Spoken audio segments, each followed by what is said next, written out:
Buenas tardes para todos. Es un honor estar presente en este tan importante evento. Es un placer para mí con mis amigos de ATES. Bueno, el caso que vamos a tratar ahora, digamos, en la temática de la patología típica de excavaciones subterráneas, en este caso mineras, y en algunos casos cómo manejarlas, ¿no es cierto? Estas son mis coordenadas, mi nombre. Y arrancamos en principio con algunas definiciones, ¿no? ¿A qué llamamos patología de una excavación subterránea? Bueno, si bien son conceptos conocidos, ¿no? Digamos, son problemáticas que aparecen en cualquier momento, durante la etapa de desarrollo, preparación y sobre todo de explotación de reservas, mediante la metodología adoptada para su recuperación, en el caso de minería. En el caso generalizado para excavaciones subterráneas, en cualquier momento pueden suceder durante la ejecución o ya a régimen, ¿no? En tramos de proceso de excavación o sectores terminados, finalizados, tal como les decía recién, o sea, luego de la puesta en marcha del minado. Obviamente estas problemáticas impactan en la estabilidad del sistema.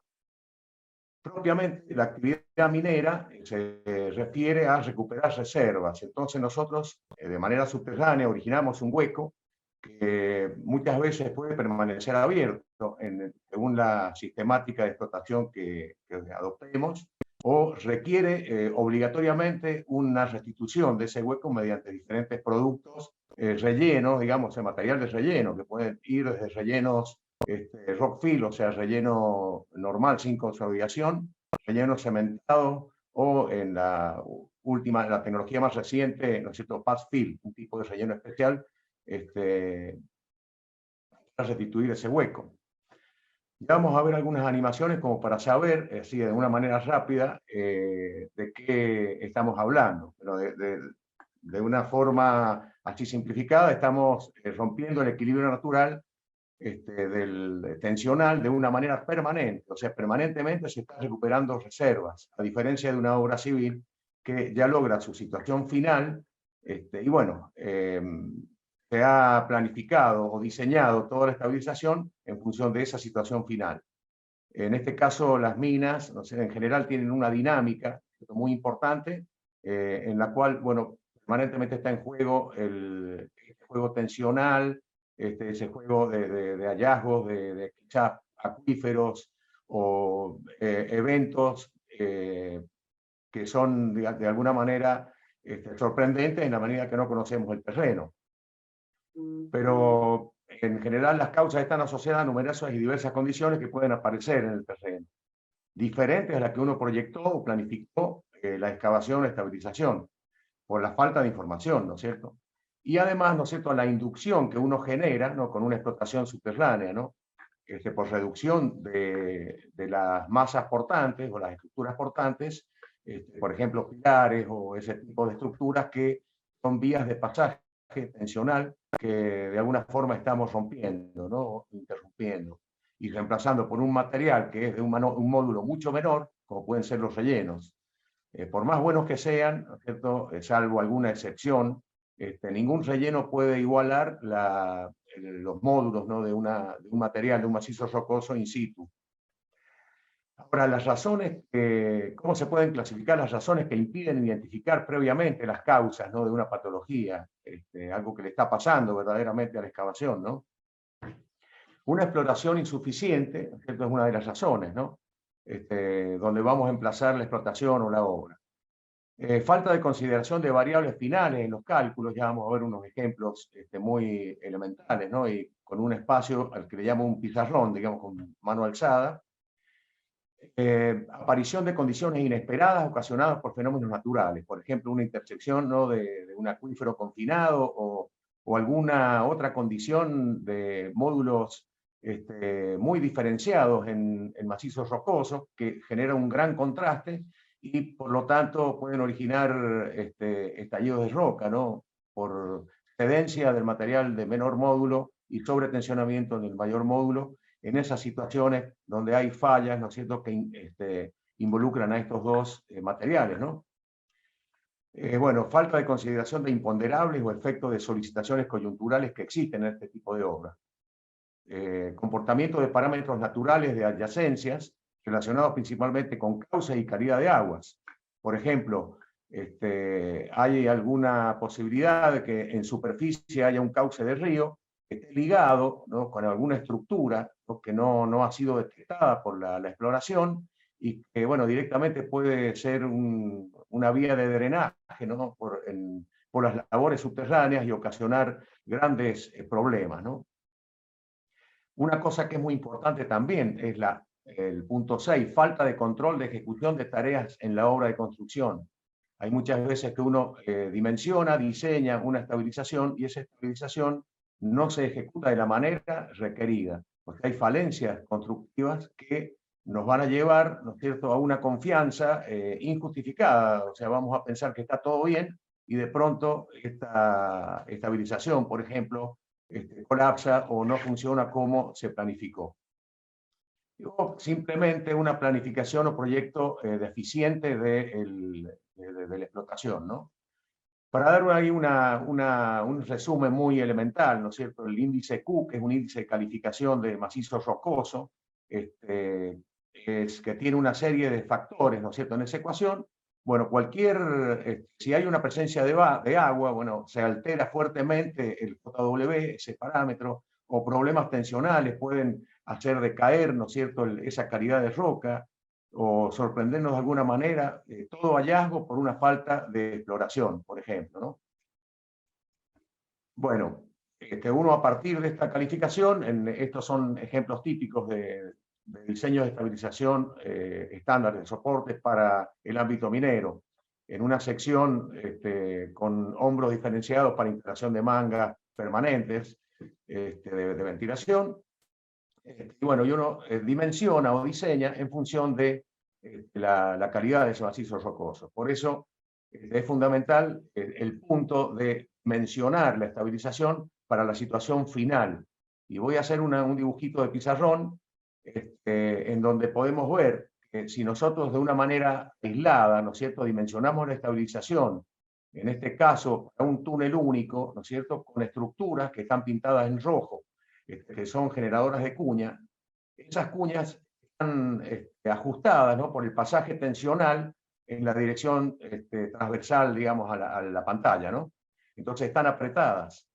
Pero si nosotros finalmente hacemos una excavación, ¿no?, que puede ser el caso de una gran cámara de explotación minera o puede ser ya una sala de máquinas, algo por el estilo, que interrumpe el pasaje tensional en esa dirección, ocasionando de esta forma una liberación, en este ejemplo, de una cuña de manera gravitacional. Bueno, las bases de planificación de una estabilización y excavación, ¿no?, bueno, depende de la geometría final de la obra y de la parcial, ¿no?, porque en la medida que uno, como les decía recién, hay una dinámica de reemplazos de materiales en la mina, prácticamente permanente, es una dinámica muy intensa, donde van cambiando los parámetros, ¿no? Por eso es importante el tema de pensar en la situación final. Bueno, el macizo rocoso no se fabrica, es un material que se debe investigar y si no hay una investigación suficiente, esto, bueno, mal podemos identificar los factores que les mostré en la fórmula de ejemplificación de Q anterior. Bueno, de esa manera, bueno, existe un estado tensional deformacional que va a ser alterado por la cantidad de excavaciones que vamos a originar en las minas, ¿no es cierto? Vamos a ver unas animaciones muy sencillas que van a inducir situaciones tensodeformacionales que son importantes y que tenemos que contemplar como les decía, siempre al final o durante la explotación. El ejemplo de un sistema de explotación por cámaras y pilares, ¿no es cierto? Bueno, eso en algún momento se vio, bueno, un acceso a una rampa, un manto, donde podemos ver, ¿no es cierto?, que estos pilares que están proyectados, ¿no es cierto?, van a soportar prácticamente todas las solicitaciones del encape suprayacente hasta superficie. Así una aproximación muy elemental, ¿no es cierto?, la del sistema de área tributaria. Por supuesto, como minero, ¿no es cierto?, nosotros necesitamos recuperar la máxima cantidad de reservas. Estas reservas, bueno, van a quedar, obviamente, voy a ir acelerando el video para no perder tiempo en esto, pero esos pilares van a tratar siempre desde el punto de vista productivo, ¿no es cierto?, y del negocio, de que de una manera sustentable reducirlos a un mínimo o para recuperar la máxima cantidad de reservas, ¿no? Para eso hay herramientas de cálculo en las cuales, bueno, vamos a pasar a otro ejemplo. Hay herramientas de cálculo, por ejemplo, la esbeltez del pilar, ¿no es cierto? Nosotros podemos reducirlo hasta un determinado punto. Esta curva, digamos, que tenemos acá a la izquierda, ¿no es cierto?, es justamente el ancho sobre la altura, la esbeltez del pilar. Para diferentes calidades de roca, ¿no es cierto?, vamos a tener una resistencia, o una relación de la resistencia media del pilar en relación a su resistencia nominal a la compresión uniaxial, ¿no?, inconfinada. De esa manera, bueno, la resistencia verdadera se ve reducida, ¿no es cierto?, por la esbeltez del pilar. Un ejemplo, nosotros podemos realizar, como la figura acá de la derecha, ¿no?, una estabilización superficial a través de un cosido de esos pilares con cable Bolt, en este cable, un sistema de cable Bolting, y un cosido con cable también perimetral de esos pilares como para mejorar esa recuperación. Hay veces que así lo exige el negocio minero, siempre con todos los estándares de seguridad como prioridad. En otros casos, bueno, nosotros reemplazamos la masa mineralizada, el mineral, por relleno. Vamos a ver un ejemplo para que un método que se llama sublevel stopping. Bueno, de esta manera, bueno, este que está en un color marrón es la beta. El proyecto, bueno, de alguna forma se accede, ¿no?, y se procede a la perforación. Ustedes ven en este caso, desde ahí atrás, ¿no es cierto?, hay unas perforaciones en verde, ¿no?, que son perforaciones hacia lo que son los astrales, o sea, no en el cuerpo mineralizado, sino estamos de alguna manera adelantándonos a los acontecimientos para mitigar esa patología de caída o de desprendimiento o de derrumbe a través del sistema de cable Bolt, porque vamos a liberar esa pared, ¿no?, y de esa manera vamos a mitigar, ya vamos a ver más adelante de qué forma. Acá, bueno, se realizan las chimeneas por raíbones, ¿no es cierto?, para tener una cara libre, ¿no es cierto?, para comenzar la perforación, en una forma de embudo. Vamos a ir acelerando un poco el video. Acá hacemos la perforación en forma de ese abanico y vamos produciendo la voladura en uphole. Y así sucesivamente, vamos a avanzarlo rápidamente. Aquí en una perforación descendente vamos perforando y extrayendo el mineral. Se autosoporta, digamos, el vacío liberado con esos cable Bolt, pero en el largo plazo nosotros necesitamos, ¿no es cierto?, rellenar, ¿no?, con un material que puede ser relleno cementado o lo que sea, de una manera total y óptima para continuar con este minado, ¿no? Es importantísimo, digamos, ese relleno, porque ese relleno, aunque no tenga el módulo del material in situ, ¿no es cierto?, es un material que va a mitigar las deformaciones y va, digamos, a frenar todo derrumbe, ¿no es cierto?, es muy importante. Para eso, bueno, se utilizan artificios para evitar los derrumbes y las descompresiones en los otros sectores, para impactar bien al techo. Acá tenemos un ejemplo de un techo de una cámara que fue rellenada y se colocan, por ejemplo, mangueras, ¿no?, de respiro, ¿no?, como para que el bombeo sea bien y se empaquete el relleno lo más posible. Este es un ejemplo de un relleno cementado que, bueno, tuvimos oportunidad de hacer en una mina de Portugal, en un sistema de bench and fill. A la derecha tenemos un relleno liberado, ¿no es cierto?, un relleno liberado, que es una tecnología un poquito más avanzada, que es path fill, ¿no es cierto?, que es un relleno que es digamos, el producto de las colas de las plantas, donde se le extrae la granulometría correspondiente al cemento para incorporar y que lo asimile, y se logra un muy buen relleno, aunque no llegue a ser estructural. Entonces, bueno, lo que tenemos nosotros, bueno, tenemos que tratar de manejar el tensionamiento para evitar todos los relajamientos que impactan en la inestabilidad de toda la infraestructura que ocurre en una mina. Acá vamos a dar un ejemplo esquemático donde tenemos dos cuerpos mineralizados, ¿no es cierto? En esa configuración geométrica, y son dos cuerpos paralelos. Uno no, bueno, acá, digamos, se corta uno de ellos, ¿no es cierto? Bueno, en esta secuencia 1 estaba la galería en dirección, un túnel, digamos, basal, se le llama también, o drift, según en el país que estemos. En una secuencia 1, ¿no es cierto?, vamos a minar la cámara 1. Seguramente en la dirección transversal a nuestra pantalla va a haber una discontinuidad tensional por la ausencia de esa masa que permite el pasaje tensional. Entonces acá hay una descompresión. Para minar los otros dos, el resto de la mineralización, y nosotros excavamos solamente uno de ellos, cuando vamos a lograr una descompresión que va a afectar al cuerpo paralelo, de manera tal de que no nos conviene. Por lo tanto, tenemos que aplicar, ¿no es cierto?, una estrategia de minar los dos cuerpos de una manera simultánea, ir hasta el fondo y venir trayéndolos al minado, de manera tal de que el pasaje tensional quede desde el fondo hacia afuera, donde nos vamos retirando. Ya lo vamos a ver en una planta. Nosotros esta extracción, por supuesto, lo hacemos con telecomando, o sea, con control remoto, sin exposición del personal. Para que lo veamos, digamos, y no suceda esto que dibujamos al principio, vamos a ver la misma situación en planta, para que se entienda mejor.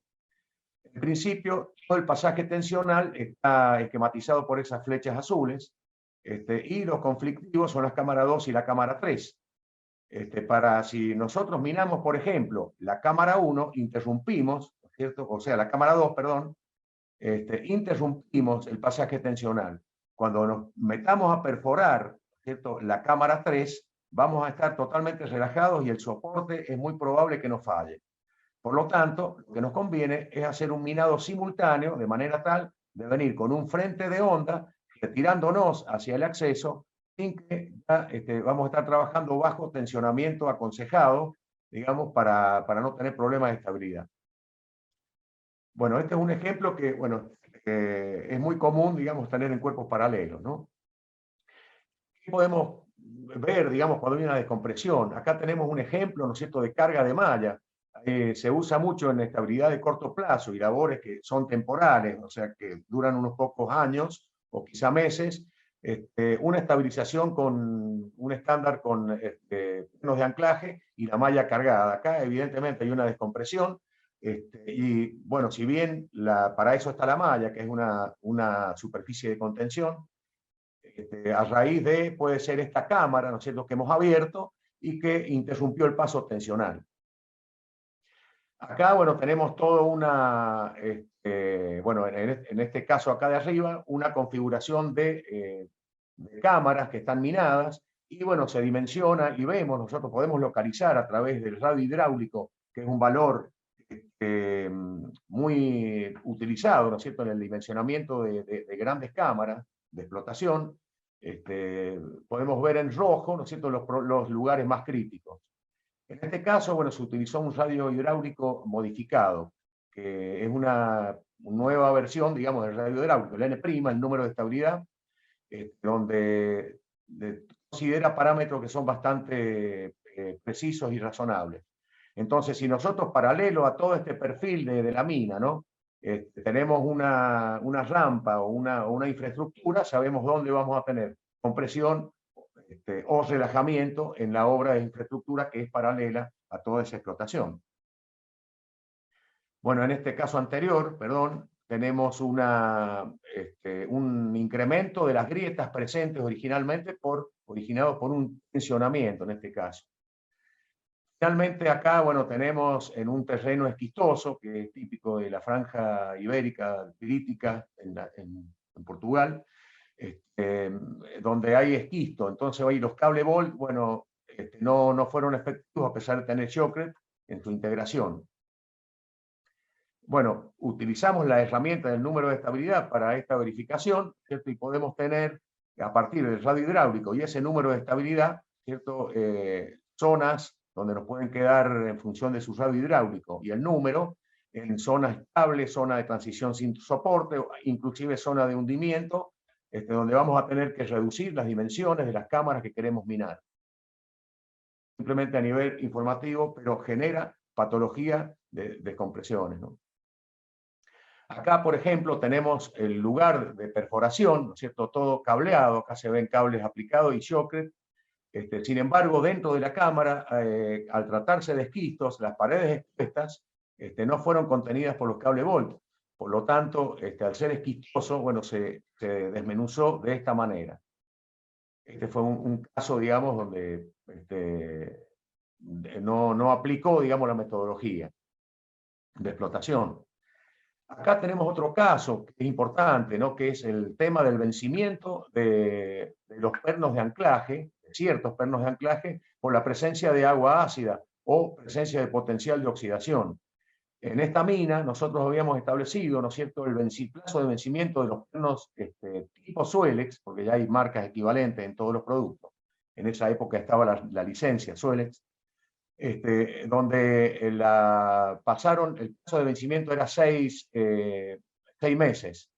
A este sector se ingresó solamente para inspeccionar y verificar al año y medio y se observó que se había justamente cortado, tal cual se puede observar en este detalle que tenemos acá, el Soelex por su oxidación, ¿no es cierto?, por ese vencimiento que le habíamos impuesto. Otro ejemplo, ¿no es cierto?, aparecen grietas en Shockrete, aún, bueno, con puntos de medición de convergencia, ¿no? Eso se mide porque son esquistos muy deformables. Y bueno, luego cómo se fue agrietando y cómo se fue deformando hasta el punto de romper el Shockrete por esa deformación, donde en este caso era rutina, ¿no?, proceder a la rehabilitación de ese tipo de casos, ¿no?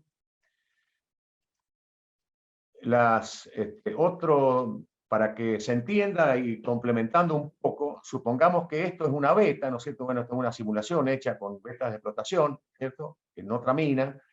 En esta mina, en negro, está lo que está minado y explotado, ¿no es cierto? Entonces, obviamente, al no haber pasaje tensional, en este caso es este-oeste, justamente el tensionamiento máximo, posiblemente puede ser el este-oeste por la influencia del macizo andino.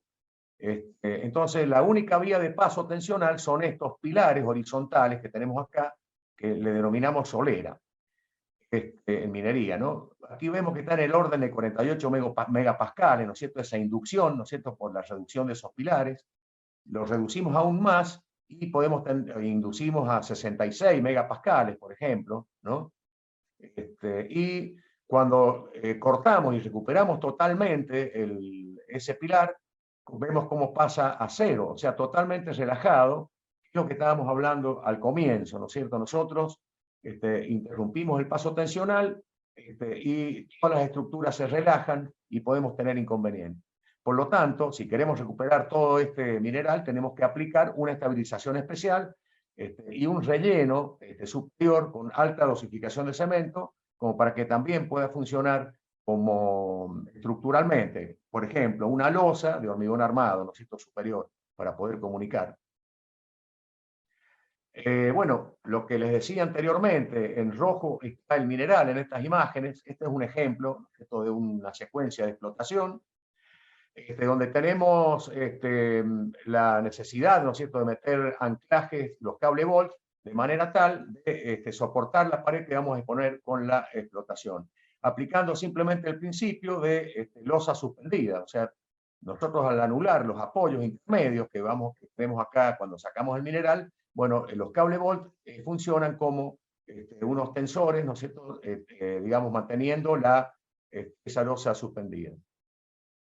Bueno, acá tenemos otro ejemplo donde se aumenta el pilar por ese motivo. No sé cómo estoy de tiempo para poder explicarlo. Pero rápidamente vamos a avanzar. En este caso se aumentó el pilar, ¿no es cierto? Se aplicó un diseño como para que sea portante, una máxima tensional vertical, que usualmente está en una zona de Alentejo, allá en Portugal. Bueno, un tema importante que nos encontramos, ¿no es cierto?, son los ambientes oxidantes. En esos ambientes ácidos, ¿no es cierto?, donde nos encontramos naturalmente con pH ácidos, pH, ¿no es cierto?, por ejemplo, pH 4, 3, los elementos de soporte metálicos son atacados fuertemente por ese ácido. Por lo tanto, bueno, instalamos pernos fibra de vidrio o sintéticos, y puede ser una inyección, ¿no es cierto?, de resina, o bueno, cartucho de resina. Lo ideal sería una inyección. Acá tenemos un ejemplo en operación haciendo un tapón, ¿no es cierto?, inyectando por la manguera y recibiendo por el centro del perno la resina inyectada. También superficialmente podemos tener problemas altos digamos, de oxidación, de corrosión, por lo tanto utilizamos malla poliéster. En este caso tenemos todo ese conjunto de aplicación, un ejemplo, digamos, de uso para evitar, digamos, esta patología. Roberto, estamos en tiempo, te pido... Perfecto. Listo. Simplemente es decirle, bueno, la importancia también de los hallazgos cuando nos juntamos con un acuífero confinado, con otros ejemplos. Y bueno, los síntomas los paso rápidamente porque estamos excedidos de tiempo, ¿verdad? Sí. Ahora ya para ir cerrando, bueno, esta presentación entiendo que queda para ustedes. Y finalmente, un aspecto muy importante que es que se ejecuten las tareas tal cual nosotros necesitamos, tal cual nosotros hemos planificado. Para eso tenemos dos pilares, el hombre y el equipo con que se desarrolla, porque podemos hacer ensayos en lo que está ya ejecutado, pero el tema es que los verdaderos resultados se aprecian durante la observación de la tarea. Les agradezco mucho la atención y bueno, atento a cualquier pregunta que les pueda surgir.